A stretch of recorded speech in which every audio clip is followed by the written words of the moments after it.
jawab lapangan BKD Biro Umum dan Biro KDH dan KLN Provinsi DKI Jakarta. Ya, Sersan Sofyan. Itu depanmu yang PNS, depanmu geser ke kiri, ke kanan. 4 langkah.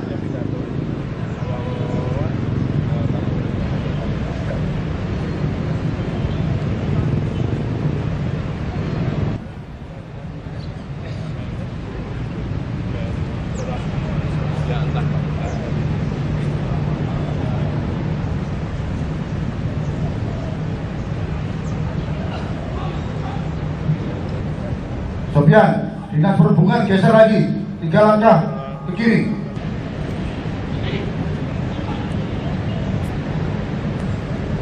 Untuk rekan-rekan TNI Polri, perhatikan, siap, kan?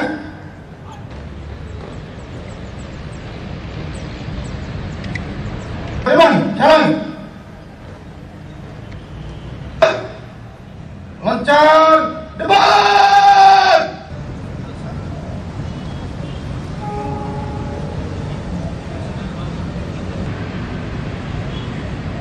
Tegak, PNS sebelahnya pemadam geser berturut-turut.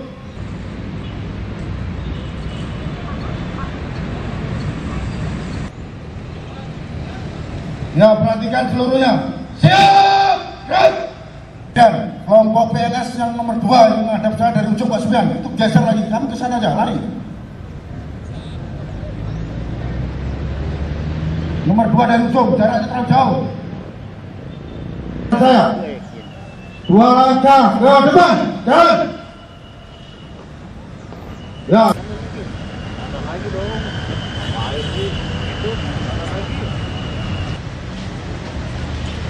Untuk rekan-rekan TNI Polri, para komandan barisan kembali ke dalam kereta. Tetap.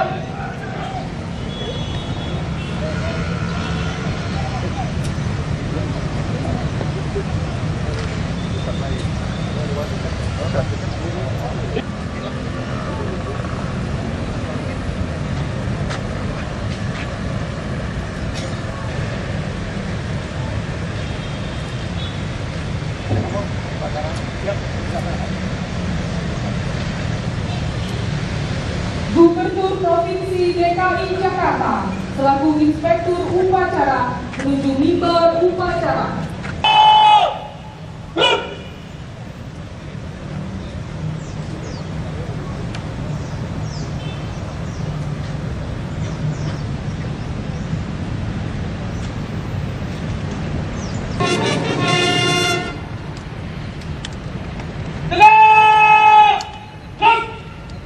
Upacara pengibaran bendera merah putih dalam rangka memperingati Hari Sumpah Pemuda ke-85 tahun 2013. Siap! Laksanakan!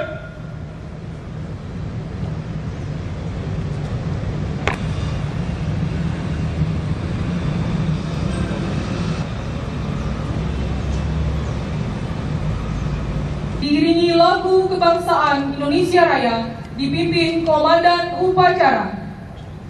Langkah tegap maju.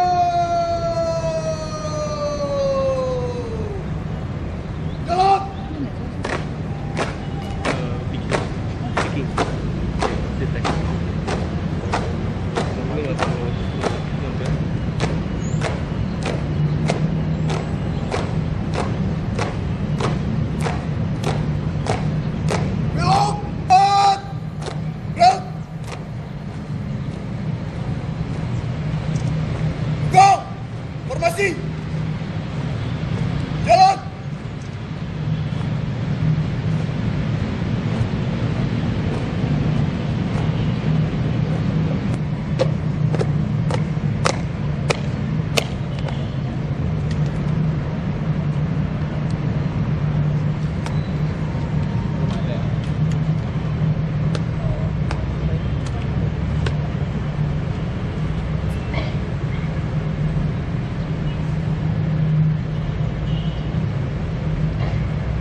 para pahlawan dan pejuang-pejuang bangsa.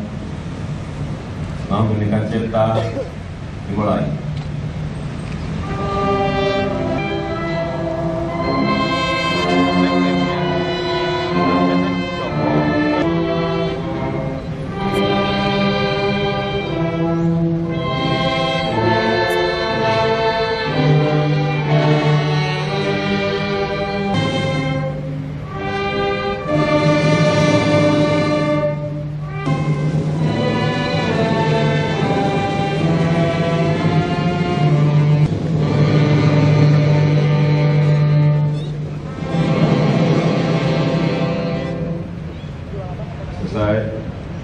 Undangan dipersilakan duduk kembali. Sila diikuti seluruh peserta upacara.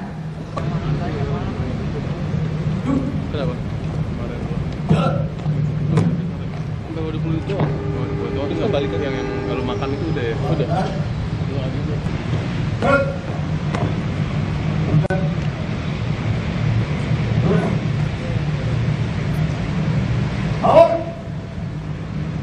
Membaca teks Pancasila, Undang-Undang Dasar Negara Republik Indonesia tahun 1945 dan Ikrar Pemuda, siap.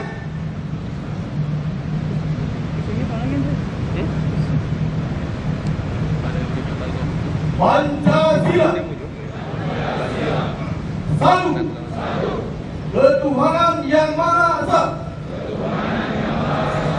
Dua, kemanusiaan yang adil dan beradab. Tiga, persatuan Indonesia. Empat, kerakyatan yang dipimpin oleh hikmat kebijaksanaan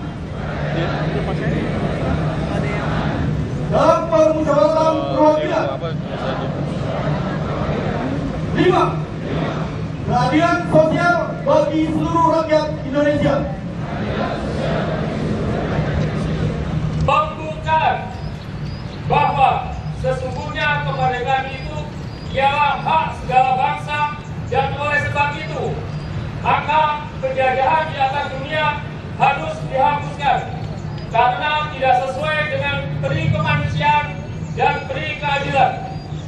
Dan perjuangan pergerakan kemerdekaan Indonesia telah sampailah kepada saat yang berbahagia dengan selamat sentosa mengantarkan rakyat Indonesia ke depan pintu gerbang kemerdekaan negara Indonesia yang merdeka, bersatu, berdaulat, adil dan makmur. Atas berkat rahmat Allah yang Maha Kuasa dan dengan didorongkan oleh keinginan luhur supaya berkehidupan kebangsaan yang bebas, maka rakyat Indonesia menyatakan dengan ini kemerdekaannya. Kemudian daripada itu, untuk membentuk suatu pemerintahan negara Indonesia yang melindungi segenap bangsa Indonesia dan seluruh tumpah darah Indonesia, dan untuk memajukan kesejahteraan umum, mencerdaskan kehidupan bangsa, dan ikut pelaksanaan ketertiban dunia yang berdasarkan kemerdekaan, perdamaian abadi, dan keadilan sosial. Maka disusunlah kemerdekaan kebangsaan Indonesia itu dalam suatu Undang-Undang Dasar Negara Indonesia yang terbentuk dalam suatu susunan negara Republik Indonesia yang berkedaulatan rakyat dengan berdasar kepada ketuhanan yang Maha Esa, kemanusiaan yang adil dan beradab, persatuan Indonesia, dan kerakyatan yang dipimpin oleh hikmat kebijaksanaan dalam permusyawaratan perwakilan, serta dengan mewujudkan suatu keadilan sosial bagi seluruh rakyat Indonesia.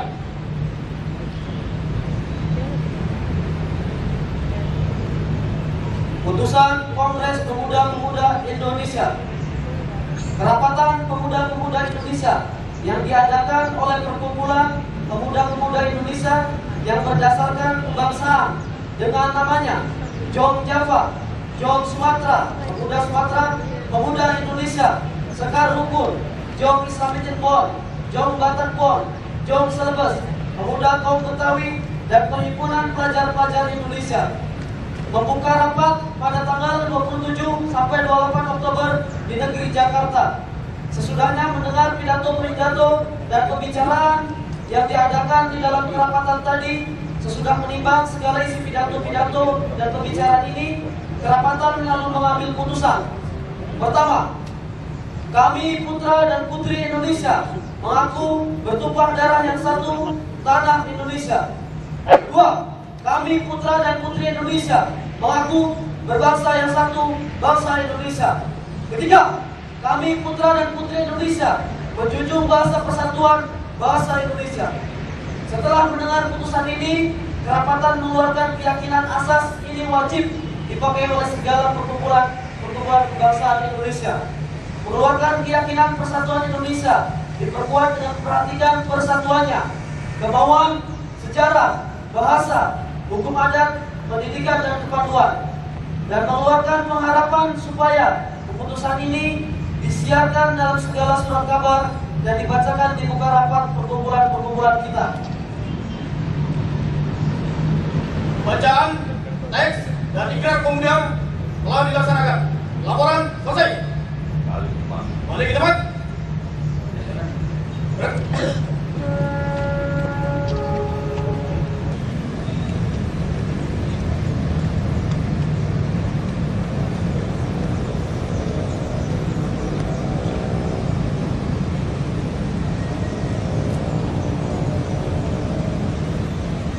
Yang saya hormati Ketua DPRD, yang saya hormati Wakil Gubernur, yang saya hormati anggota Forum Koordinasi Pimpinan Daerah Provinsi DKI Jakarta, yang saya hormati Sekda beserta seluruh pejabat pemerintah Provinsi DKI Jakarta, yang saya hormati pimpinan organisasi kepemudaan, yang saya hormati Ketua Tim Penggerak PKK dan Dharma Wanita Provinsi DKI Jakarta beserta seluruh jajarannya, dan peserta apel dan hadirin yang saya hormati. Assalamualaikum warahmatullahi wabarakatuh. Selamat pagi dan salam sejahtera bagi kita semuanya.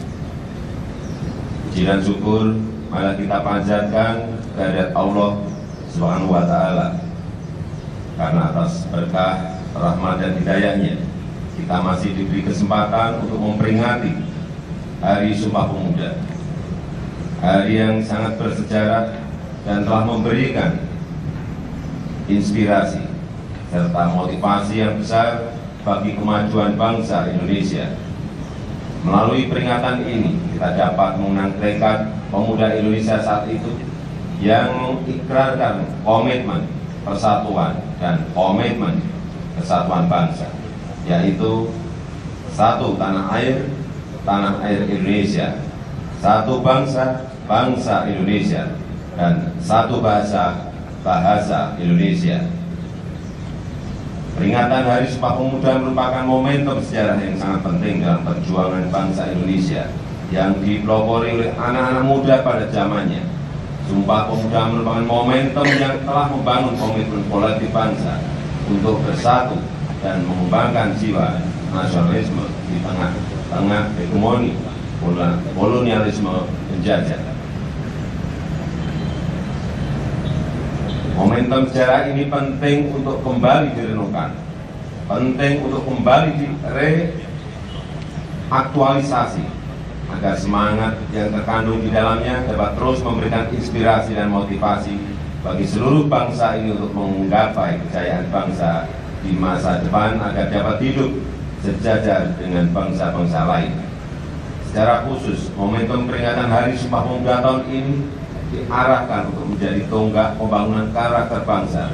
Atas dasar semangat itulah, peringatan Hari Sumpah Pemuda tahun ini mengangkat tema mewujudkan pemuda yang santun, cerdas, inspiratif, dan berprestasi.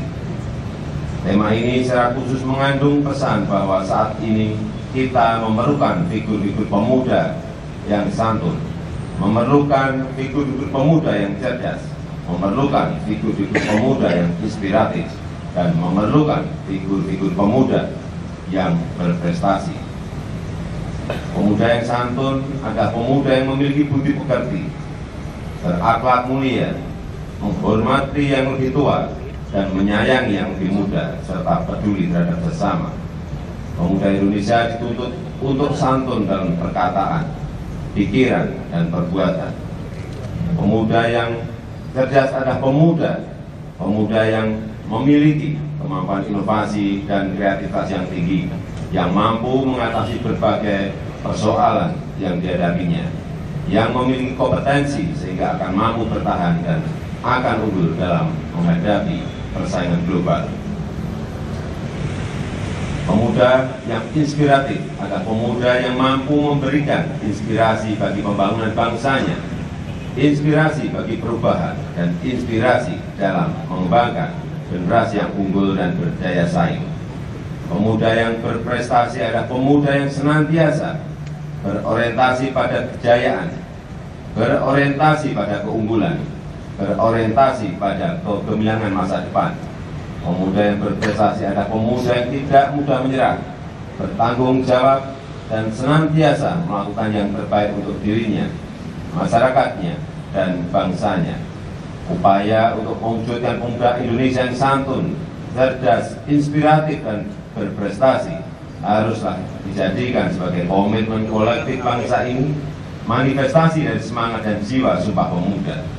Melalui peringatan Hari Sumpah Pemuda tahun ini, kita berharap agar bangsa ini kembali merenungkan dan menghayati jiwa dan semangat yang terkandung dalam nilai-nilai Sumpah Pemuda yang telah diikrarkan oleh para pemuda dari berbagai suku, agama, dan latar belakang budaya yang sangat plural dari seluruh Indonesia. Semoga bangsa Indonesia dapat memetik hikmah yang terkandung dalam peringatan Hari Sumpah Pemuda. Wassalamualaikum warahmatullahi wabarakatuh. Jakarta, 28 Oktober 2013. Menteri Pemuda dan Olahraga Republik Indonesia, Kanjeng Raden Mas Tumenggung Roy Suryo.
Bismillahirrahmanirrahim. Alhamdulillahi Rabbil Alamin. Wassalatu wassalamu ala ashrafil anbiya wal mursalin Sayyidina wa habibina wa syafi'ina wa maulana Muhammadin wa ala alihi wa sahbihi ajma'in. Izin mujua pada hari ini dalam suasana khidmat kami dengan rahmat, maghfirah, hidayah dan ridhamu merupakan bagian tak terpisahkan dari mata rantai perjuangan panjang bangsa kami. Karuniakan kepada bangsa Indonesia kesadaran dan kearifan bangsa negara tercinta ini.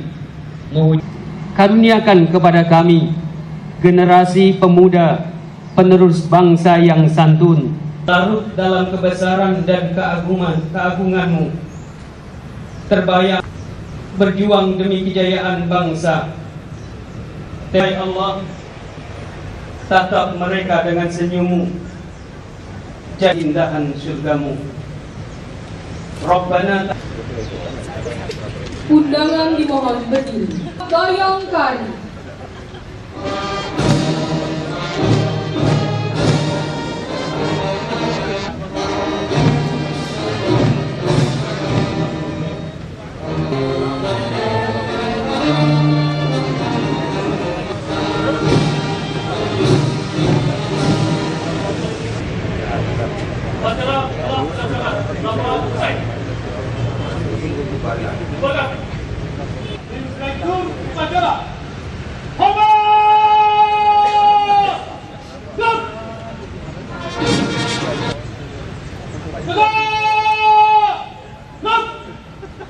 Inspektur upacara meninggalkan mimbar upacara menuju tenda kehormatan.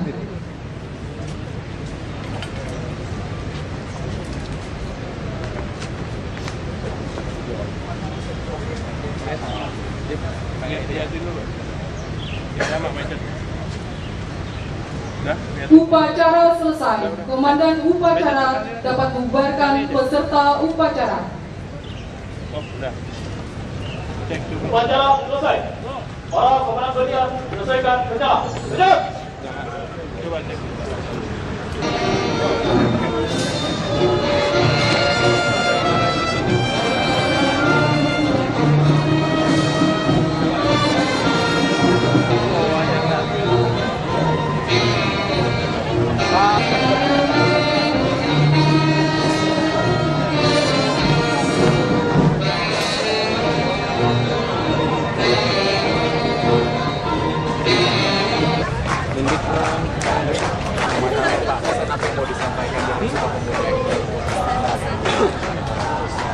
Terkait dengan banyak peristiwa yang melibatkan anak-anak saya.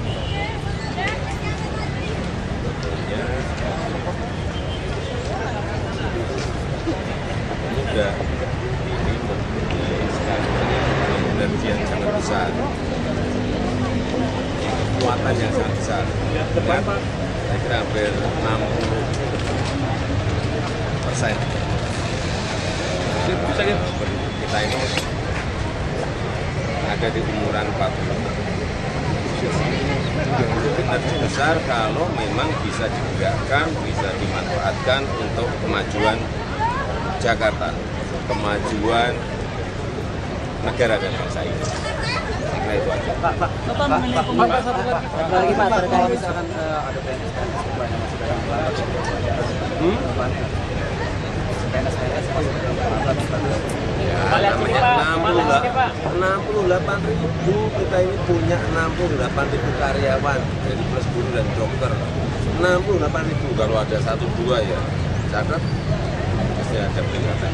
Pak, Dewan Pengupahan sudah menetapkan 2,3 dan akan dibicarakan dengan gubernur. Bagaimana Pak mendengar itu? Belum sampai ke saya. Kalau dari nominal sendiri Bapak setuju? Belum sampai ke saya. Hitungannya seperti apa, kalkulasinya seperti apa, detailnya seperti apa. Kalau kalkulasi, hitungan detail sudah ada baru. Bapak mengenai apa produk yang sudah. ada sekolah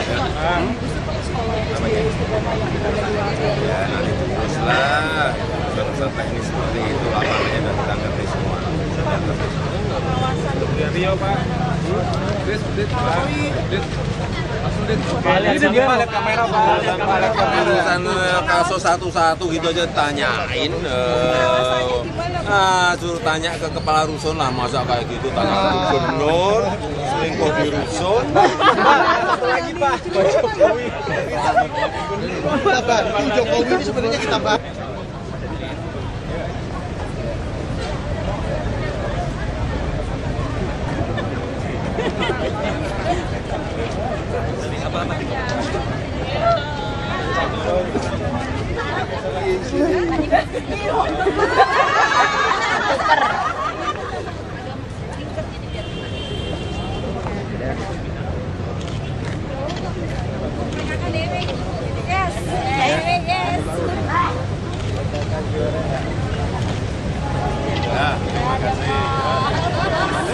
Tuntutan mereka 50% Pak. Iya nggak apa-apa. 80 poin dari ya nggak apa-apa. Wong namanya tuntutan, namanya keinginan nggak apa-apa. Tapi mesti masuk logika atau tidak. Kira-kira masuk kita harus logika melihat eksternalnya eksternal seperti apa, ekonomi Jakarta ini seperti apa, semuanya harus dilihat. Pak, tuntutan buruh sampai 80 poin tuh apakah nanti akan dikeluarkan oleh Yang namanya tuntutan nggak apa-apa, kok hanya 80 poin, 100 poin pun nggak apa-apa. Tapi bakal punya nominal sendiri nggak Pak? Nggak ngerti, belum baca satu-satu. Tapi kan awal November ini Pak. Nominal sendiri nggak Pak? Namanya Mereka. Loh, jangan keliru lagi loh. Ya, yang namanya UMP itu ditentukan oleh kesepakatan antara Apindo dan pekerja di Dewan Pengupahan. Kalau sudah mereka sepakat, baru disampaikan ke saya. Jangan keliru. Jadi Bapak masih nunggu dari Dewan Pengupahan ya Pak? Sampai detik ini belum dapat. Termasuk yang swasta ya Pak? Bapak setuju berapa Pak kenaikannya Pak? Kok setujunya berapa? Ini tadi lupa lagi. Di Dewan Pengupahan itu dibicarakan antara Apindo dan Serikat Pekerja di Dewan Pengupahan, bukan gubernur. Tapi kalau nanti sudah disampaikan ke saya, baru saya tanda tangan. Yang menentukan bukan gubernur. Pak 2,3 Bapak setuju kalau dengan nominal seperti itu. Cuma nambah 100 ribu. Saya nggak ngerti. Belum sampai di meja saya. Kalau nanti sampai di meja saya baru saya lihat. Ada pembahasan pembentukan ini Pak, Badan Otonom Jabodetabek soal transportasi dengan Pak Wapres. Kan sudah lama itu. Sudah tahun ya, memang penting badan otoritas itu. Nah untuk Jakarta sendiri nanti solusinya apa? Apanya? Dulu. Dengan otoritas itu akan terjadi kecepatan memutuskan. Tidak harus kesana kesini kesana balik gitu. Abang Nonone izin. Oke. Sini Pak. Saya juga mau Pak. None mana?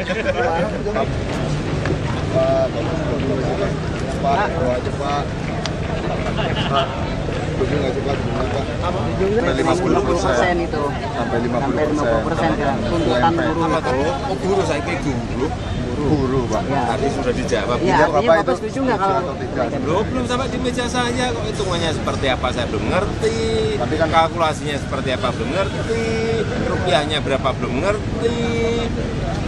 Kesepakatan di Dewan Pengupahan antara Apindo dan Serikat Pekerja seperti apa saya juga belum ngerti. Apa yang mau saya jawab?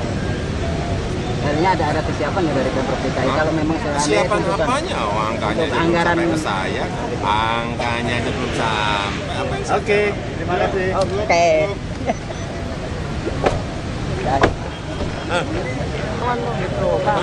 Tadi nggak tanya. Coba gaji wartawan gitu. Kita pulang pergi hanya 3,5 baik 7.000. Anda harus gunakan tuh Kopaja, satu Kopami yang AC itu loh. Itu kan 6.000. Itu dia naik ke Transjakarta gratis. Jadi bolak-balik 12.000. Dulu pengusaha masih mau 11.500. Nah, saya kita nego, pengusaha setuju 12.000.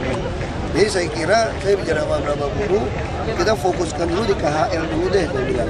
Nanti ke UMP baru kita lihat inflasi, pertumbuhan ekonomi. Kita belum bisa. Jadi 1-2 tahun ini, tahun lalu kan baru kita pertama kali bikin. KHL. Lalu kan sebagian buruh menuntut masih naik 50%. Karena kemarin kan 45%. Saya bilang itu ada faktor berbeda. Karena dari tahun 2007 itu selalu putusan KHL itu dibandingkan survei itu selalu di bawah. Jadi bayangkan 2007 sampai 2012 itu ada 5 tahun. Buruh itu selalu diberikan KHL yang dibawa dari survei. Nah ini kan tidak pantas. Nah otomatis karena mengoreksi 5 tahun punya kesalahan, itu yang mengakibatkan KHL kita, UMP kita tuh melonjak sampai 700.000. Karena bukan berarti kita mau melonjak seperti itu, tapi karena memang KHL-nya.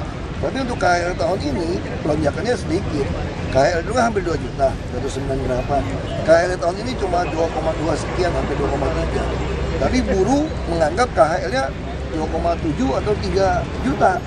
Kenapa? Karena komponen dia menganggap sewa rumah diambil yang tertinggi 8,5. Ya pengusaha nggak mau dong, survei pengusaha 500 lebih. Nah kami usulkan kalau itu 6,5. Lalu bisa contoh untuk soal pembelian barang, bajunya mesti merek apa? Celana dalam merek apa gitu, baju dalam merek apa? Gosokan pakai merek apa? Ini kan tentu berbeda nilainya. Nah buruh menuntut itu. Nah saya kira kita harus temukan yang penting patokan kita tuh KHL. Jadi komponen-komponen itu Pak?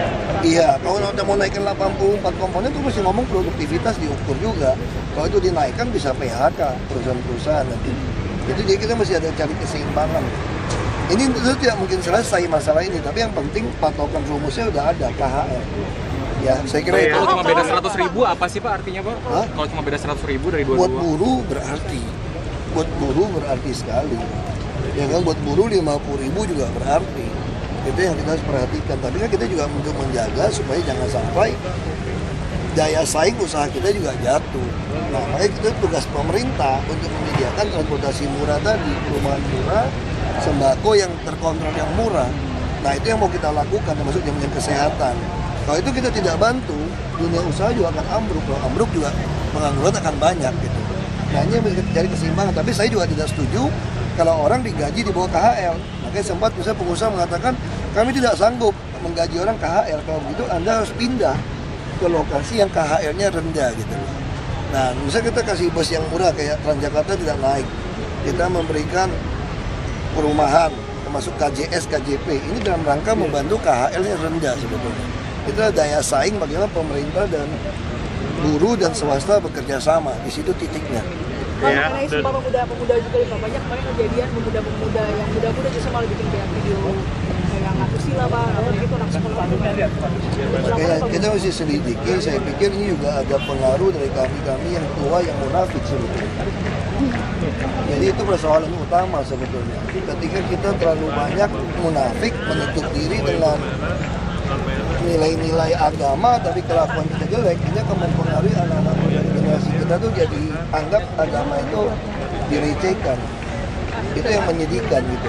Makanya saya suka cerita yang paling nakal itu kalau terjadi anak siapa? Anak pendeta bisa nakal kadang-kadang. Kenapa? Kalau dilihat pendetanya itu munafik. Jadi ini sangat bahaya. Kalau kita jadi pendeta itu kalau dia munafik, ini anaknya bisa bahaya banget. Nah, dia tahu bapaknya ini ngibul gitu loh. Nah mungkin kita juga sama, kalau kita jadi pemimpin, pejabat publik, kita menjual-jual ayat, jual-jual agama, tapi kelakuan kita yang nggak benar, ini akan membuat generasi berikutnya itu menganggap Tuhan itu nggak ada. Dan orang akan takut. Orang bisa mengendalikan diri kan kalau takut akan Tuhan sebetulnya. Kalau nggak betul-betul takut akan Tuhan ya masih generasi muda ya rusak. Nah mungkin jadi patriot gitu. Cukup ya. Ya makanya itu bisa terjadi di mana saja. Ya kan? Itu yang persoalan bangsa ini. Jadi mesti perbaiki. Makanya saya kira harus ada orang jadi showcase, jadi semacam model untuk mempertontonkan bahwa pejabat publik tidak seperti itu, baru bawaannya bisa ikut. Itu aja sih. Pak, generasi muda malah sekarang lebih memilih korupsi gimana itu Pak? Karena hukumnya tidak pernah ada. Coba kalau ada yang digantung di Monas, takut orang. Jadi harus ada law enforcement, bahasa kampung ini. Berarti harus ada hukuman mati gitu Pak? Kita semua harta saja. Dan jadi